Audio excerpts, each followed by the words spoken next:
Hello again, everybody. This is Derek, and I am coming back at you with another wargaming and miniature video. In this video, we're going to continue on with my American War of Independence project update. I'm using Land of the Free as my rule system, and this is, I have some units that I finished in this week, and I wanted to show them off. Okay, his bayonet's a little bit bent over. I'll have to straighten that out. But a standard size unit in Land of the Free is 3 bases of approximately 18 figures. Well, this is exactly 18 figures. And this is the 3rd New York. I have them labeled as 1776 because the Continental armies, their uniforms, depending on the year, they cycled through a bunch of different uniforms, mainly because of wear and tear and the ability to acquire the fabric or the dyes or whatever. And early on, there was no real consensus on what the uniforms should be. So every state, sometimes every regiment, would have their own uniform style. So that's kind of exciting that you get to do a little research, reading, trying to figure out exactly what the uniforms were and when they were, and things like that. Well, this is the 3rd New York in 1776. The only thing left to do on this unit is, and I realized this right before I started filming, was what I like to do is along the edge of the flag where the two halves meet, there tends to be a little bit of a white showing. So what I'm going to do is I'm going to hit that up with a little bit of gold trim to match the edging, the frill around the edge of the flag. All right, so yeah, these, which I'm finding very heartening, which is not disheartening, very heartening, very as a positive, is I can open a bag of miniatures, wash them in the sink, right, with soap and water. Then I can trim them with my X-Acto knife and my files, get rid of all the mold lines and specifically flatten out the base bottom so they will stand up. And then I can put them on popsicle sticks, because that's what I like to do, is I like to batch paint 6 figures on a popsicle stick.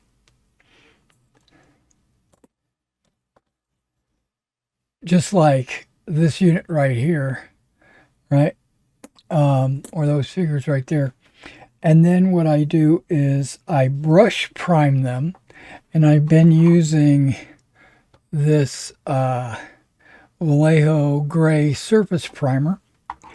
I brush prime them, and then once that primer is dry, I go in and I paint all 18 figures in one sitting.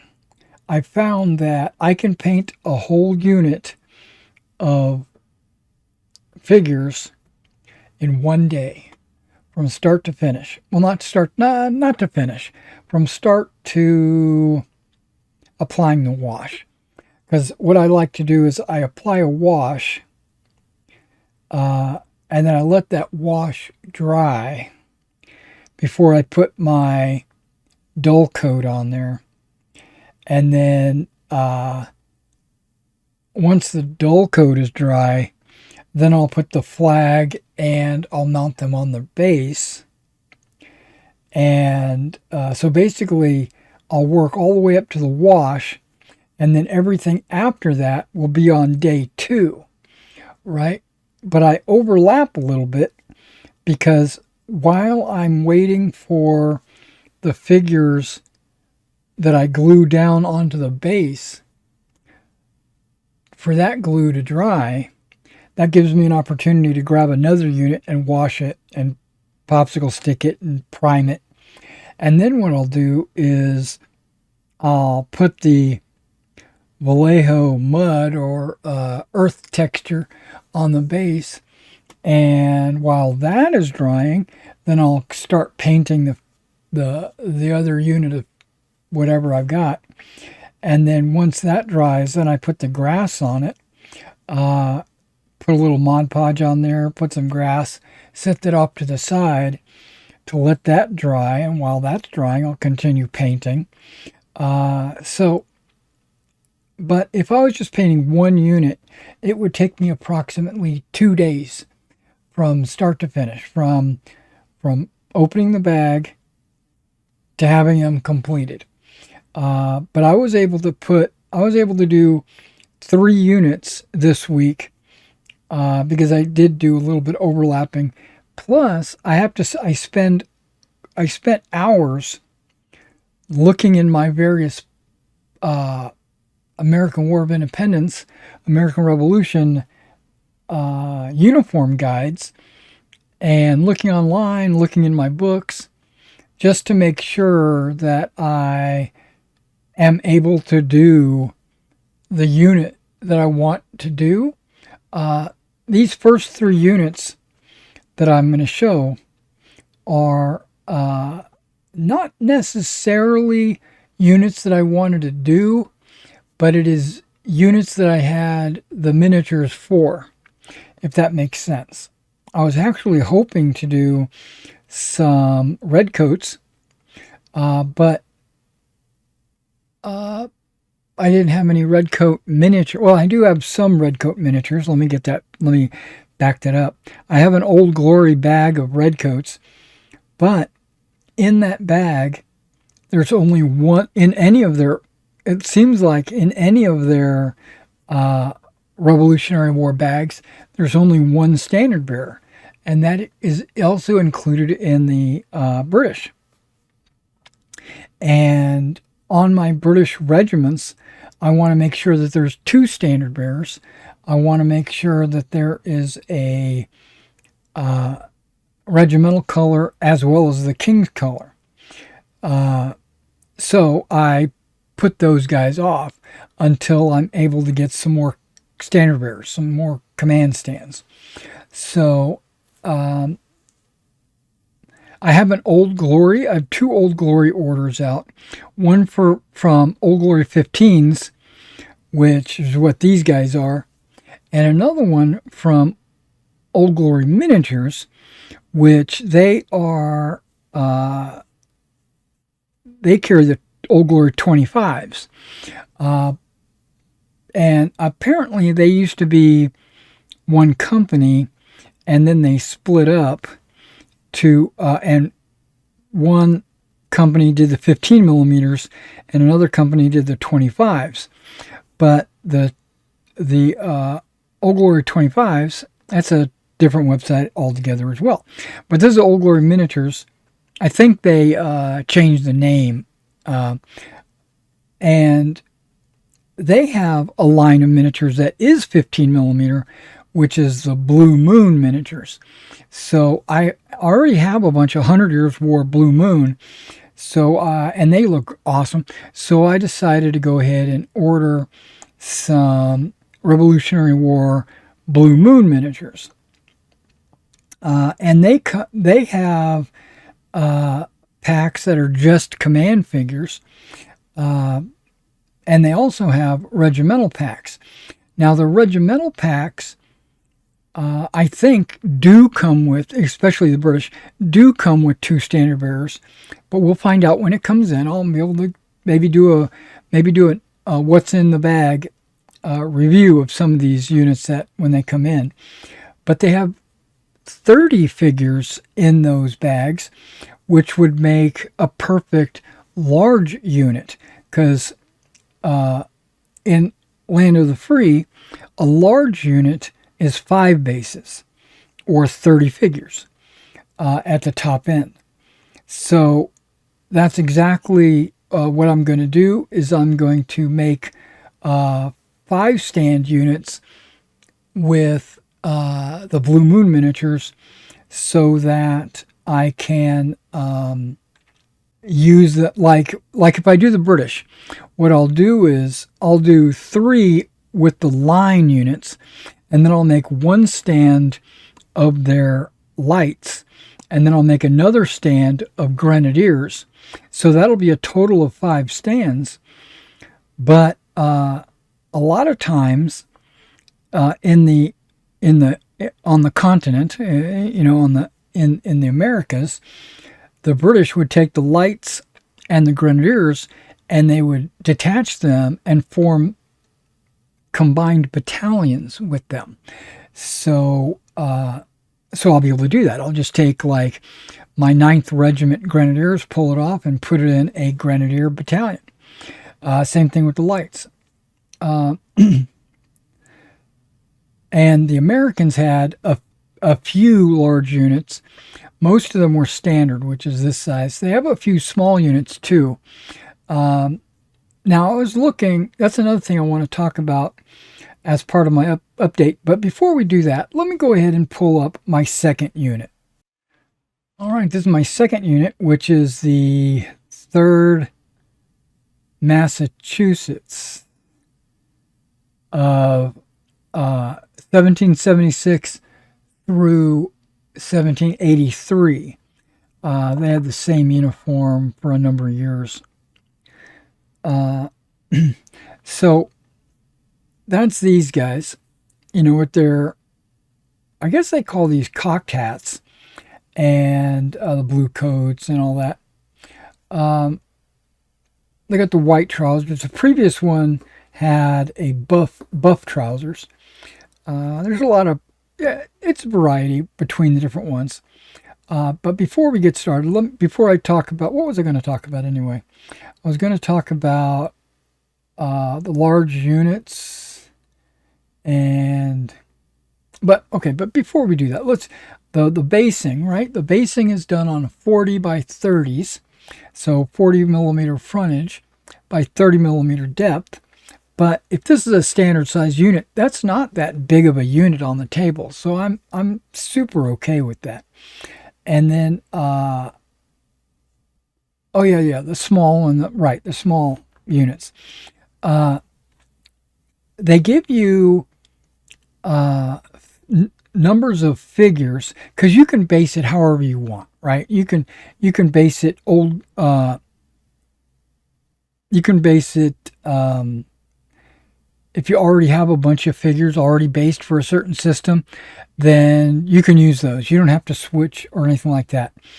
But what they're recommending is 30 figures for a large unit, 18 figures for your standard size unit, and then 12 figures for a small unit, which is 2 bases, and then 6 figures for a tiny unit. Tiny units are always considered to be in open order. So I considered, this is something I considered, was taking 20 millimeter discs or washers, and then mounting 6 figures on 20 millimeter.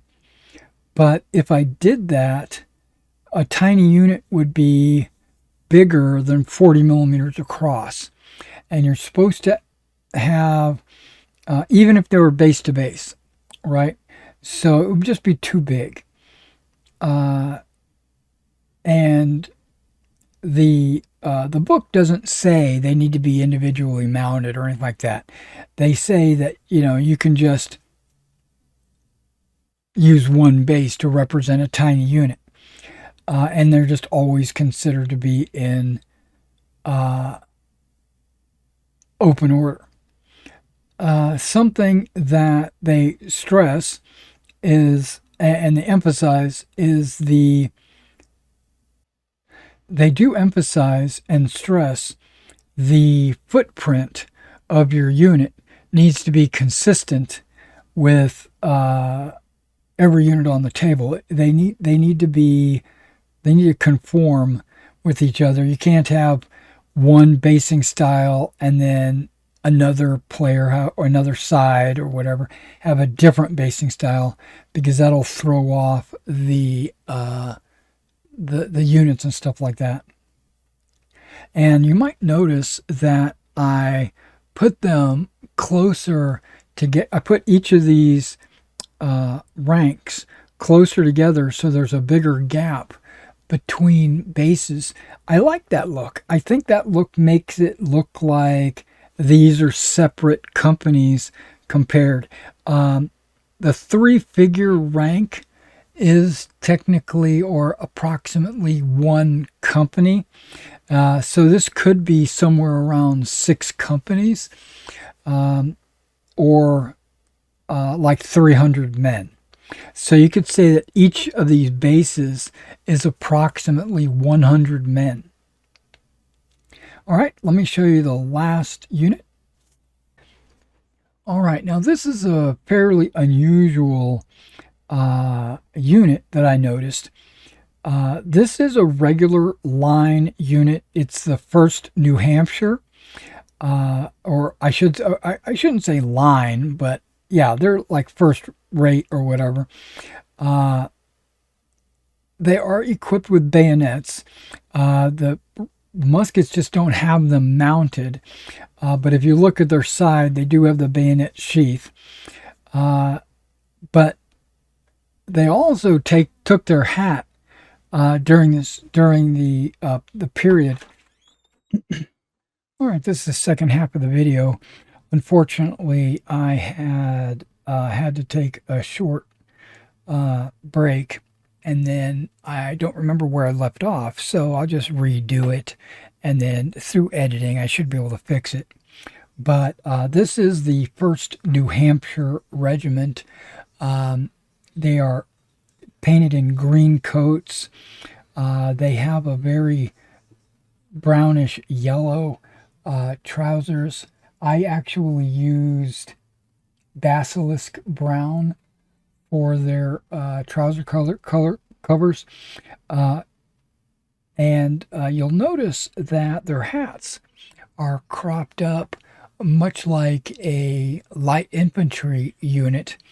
The 1st New Hampshire kind of pretended to be light infantry, not through their tactics or whatever, but just from their appearance, and to help confuse the British.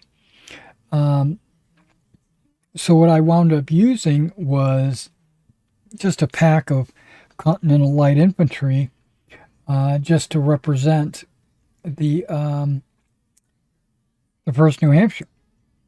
All right, and this is the 1st New Hampshire from 1778. These guys are, this is like a standard size unit. A large unit would be 5 bases. A small unit would be 2 bases. And a tiny unit would be just 1 base.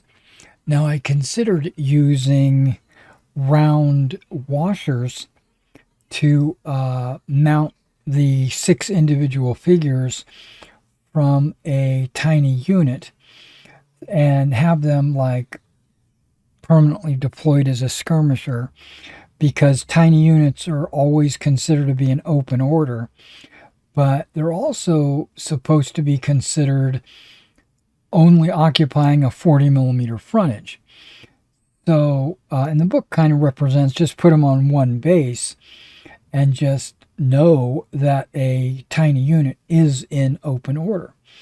So I decided not to do the washers, or I will not do the washers when I wind up doing my tiny units, if I find any tiny units in any of my scenarios. Yeah, I want to point out that all the flags are GMB flags. And I only have like 4 packs of Continental flags. And so the units that I completed were not completed specifically for a scenario. I was completing them based on the flags that I possessed and the figure composition that I own. So if I have the right looking figure and I have the flag, then I put the unit together. Because when I wind up doing a battle, I'm just going to pull a unit out and put it on the table, and it might or might not be the exact unit that it's supposed to be. Like first New Hampshire. In another battle, if the second New Hampshire is there, then maybe I'll put these guys out there to represent the second New Hampshire. Even though I do plan to do the second New Hampshire with their baby blue jackets, and I have the second New Hampshire flag, but I just need to get the figures. All right, so I have an order out. I have a couple of orders out, 4 to be precise. I've got Old Glory 15s, which I have which these figures are Old Glory 15s. And I have an order out for a bunch of figures. They're all going to go on the store. And then what I'll do is I'll pick and choose and pull off the shelf when I need a specific type of unit. I also ordered from Old Glory Miniatures, which normally has 25 millimeter Old Glory. But they do have a 15 millimeter line. It's called Blue Moon. And Blue Moon has a bunch of American War of Independence. So I ordered a bunch of those. I already have a bunch of Blue Moon 100 Years War, and they look really good. So hopefully the American War of Independence figures from Blue Moon will also look good. I currently have a couple of packs of Blue Moon American War of Independence, specifically Brunswick Artillerists and Brunswick Generals.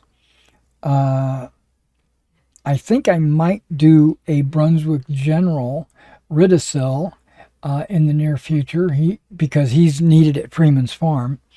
And I might do a couple other generals. But brigade generals are just going to be one figure on a 40 millimeter disc, where I guess it would be a division general, or they call it a force commander instead of a group commander in Land of the Free. The force commander is going to be on a 50 millimeter disc with 2 figures. And then if I ever do like Washington or something like that, I might do 3 or 4 figures on a little bit bigger base and make it a little diorama. But yeah, so I really only need to do one Brunswick General, which would be Ridicel. Now, talking about the figure counts. Old Glory has 24 figures in a bag, which would make 4 bases. And I've decided not to do that, right? The game recommends 18 figures, so that's what I'm going to do. And then, so it winds up leaving like 6 figures remaining that are not in, that I'm not painting. So with each of the units that I did, I had 6 figures remaining. And those figures can be used in a future regiment, but the problem with that is they're not going to have any command stands. So I ordered some command because both Old Glory and Blue Moon sell bags that are specifically just command, and then that'll get me some standard bearers. Specifically, I want the standard bearers, the drummers, the officer, so that I could form another unit. But to do that, so basically, I'm going to save those figures and use them in another unit as when I get those command stands. Now, I was going to do, like I said, I only did these 3 units because I had their flags. The my flag collection is kind of low actually when it comes to American War of Independence. So I went to Cotton Gin Flags and ordered one of everything. And then I went to GMB and I ordered a lot of the flags that I don't already possess. So I just went hog wild and got all the GMB and the Cotton Gin flags so that as I build up my American War of Independence collection, I'll have all the flags. This is not all encompassing or not comprehensive. There's a lot of units out there that you don't have flags, but luckily both GMB and Cotton Gin make generic flags, like the Betsy Ross or Rattlesnake flag or something like that I can use as a generic, as a because who knows what kind of flags these guys had. Each of these stands represents about 100 men. Each of these files or ranks, I should say, each of the ranks represent about 100 men. I think they say 20 men per, not 100 men, 50 men. I think they say they represent approximately 20 men per figure, which would make each stand 120 men, but that's okay. It's 100 or 120, somewhere in that neighborhood. So a large unit would be 5 stands of 30. So I can't do that with the Old Glory bags because they come with 24 figures. But the Blue Moon battalion bags come with 30 figures. So I can make a large unit out of a Blue Moon bag, or if I don't need all 30, I can always make an additional, I can make a medium and a small unit if I wanted to do that. I'm not sure exactly how many standard bearers and, command elements come in those Blue Moon bags. We'll find out when I get them in. I'll do some kind of like what's in the bag videos. The Old Glory only comes with 1, so that makes it very difficult to do the British because I want to do both the regimental and the King's colors. Okay, so let's talk about terrain a little bit.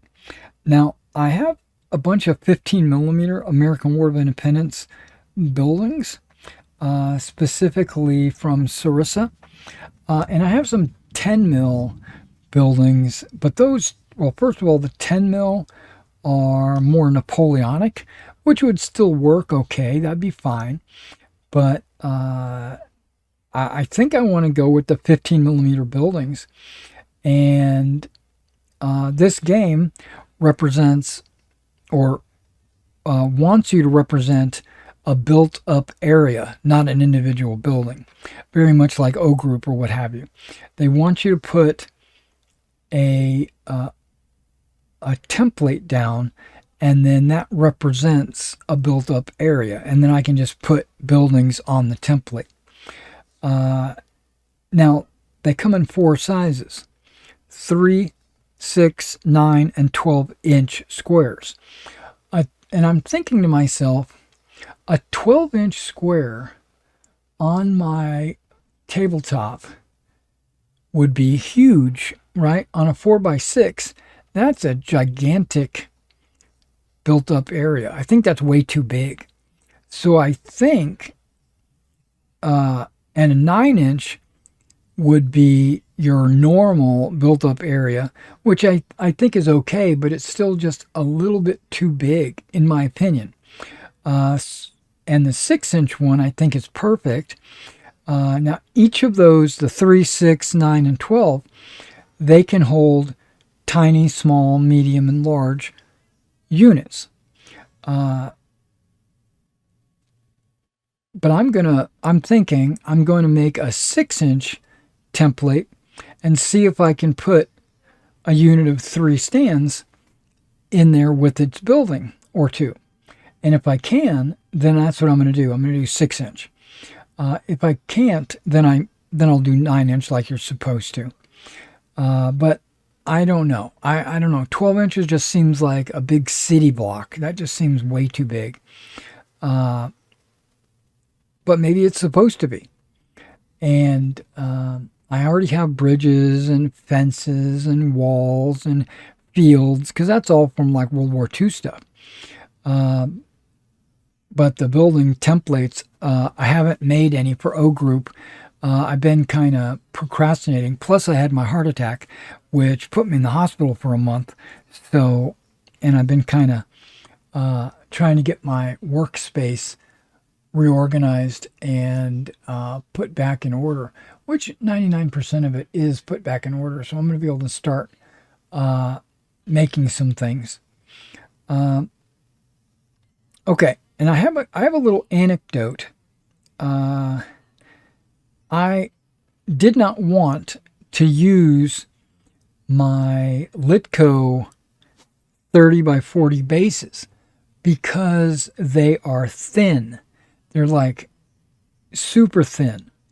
And I wanted to have a little bit of meat on them, like these 2mm bases from War Bases.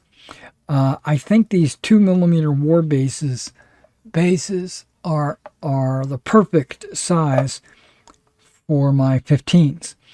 So, because they don't, when you, like, if you had a unit on the table, you can put them side by side and they won't accidentally stack or get stuck. You know, the flock won't accidentally Velcro itself to the table blanket. But those thin bases, they do slide on top of each other and they do get stuck on the in the terrain. So I decided I wanted to do the 2mm, because I have some 3mm, but those guys are way too thick, right? That's like, I don't know. It's just, they're just way too thick.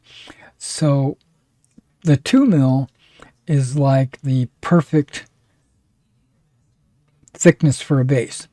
So knowing that War Bases had 2mm MDF bases, I went ahead and ordered, I don't know, 200 of them, because I don't know how many I'm going to need. So, because my cab's going to be mounted on these size bases as well. My artillery's not. They're going to be mounted on 40 by 40s. But I don't know. Maybe I put a limber on one of these bases or something. I don't know. But I ordered a bunch. But I wanted to get started painting. And so I painted a unit, the New York Regiment, right? And then I said, I'm just going to leave it on its popsicle stick, you know, painted, and I'll just wait for those bases to show up. And the day I finished painting them is when the bases showed up. It was very, very, it was perfect timing. So then I went ahead and based them up that day. I also ordered from the War Bases a couple of different things. I ordered some 20 by 25s for Napoleon's battles because I have a customer that likes his figures mounted like that. But I was running low. I was down to just one base. So I ordered a bunch of those as well, so that if he does pursue any more commissions with me, I'll have those war bases ready to go. And through war bases, I also ordered a storage tray, and I still have to put it together, but I want to do a video showing how easy it is to go together, because it's just pretty much just plug and play. And but I've been thinking that I want to get a couple more so that I can show how easily they stack. All right, guys. Well, I don't know if I touched on all the subjects that I touched on the first time I didn't record this video, but and if I said the same thing twice, I'll try to edit it out. And I appreciate you guys coming out and checking this out. And oh yeah, there was something I wanted to talk about too, was artillery. Before we get started, artillery, I like the Old Glory artillery bags, right? Because you get the guns and the gunners all in one bag. And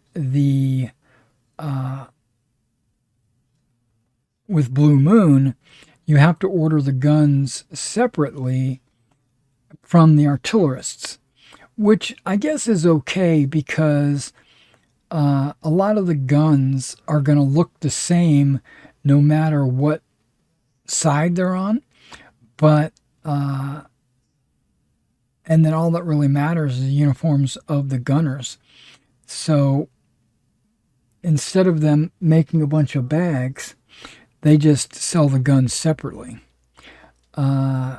which I think is okay, but I just prefer the Old Glory method. Now, the downside of the Old Glory method is sometimes you'll order a bag and you'll get some 6-pounders, some 12-pounders, maybe a howitzer or whatever, and maybe you don't need howitzers, or maybe you don't need a 12-pounder. So there is a downside on that. But they have so many different bag options that you can pick and choose. I think they got one like that's all 6-pounders, another bag that's all 12-pounders, another bag that's just howitzers, another one is a mixture. So you just have to look at the descriptions. But I ordered a pretty sizable Old Glory and Blue Moon order. Plus I ordered Cotton Gems flags and GMB flags, and I already got my war bases in, so we should be able to rock and roll.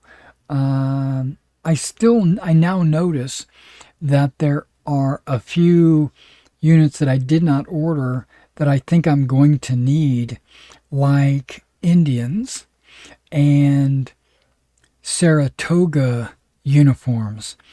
Blue Moon has a whole section of just Saratoga uniforms, which is specifically what was used during the Saratoga campaign, which was Freeman's Farm and Bemis Heights.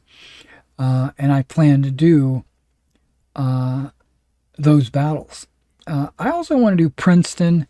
I would like to eventually collect enough to do Brandywine, but that seems to be like thousands of figures. I don't know. I'll have to figure it out. All right, guys. Well, this was the update. If you like the figures that you see and you want me to paint some figures for you, I'll be glad to do that. I'm currently do not have any commissions out, so drop me an email and I will send you a price sheet letting you know how much it costs to do it. And if you want to pick up those miniatures, either the Blue Moon or the Old Glory or any other figures that I might have, hit me up at my eBay store. And if you're looking for something that I don't have in my store, drop me a message and I'll see if I can't get it for you. All right, guys, thanks for coming out, and I'll see you in the next one.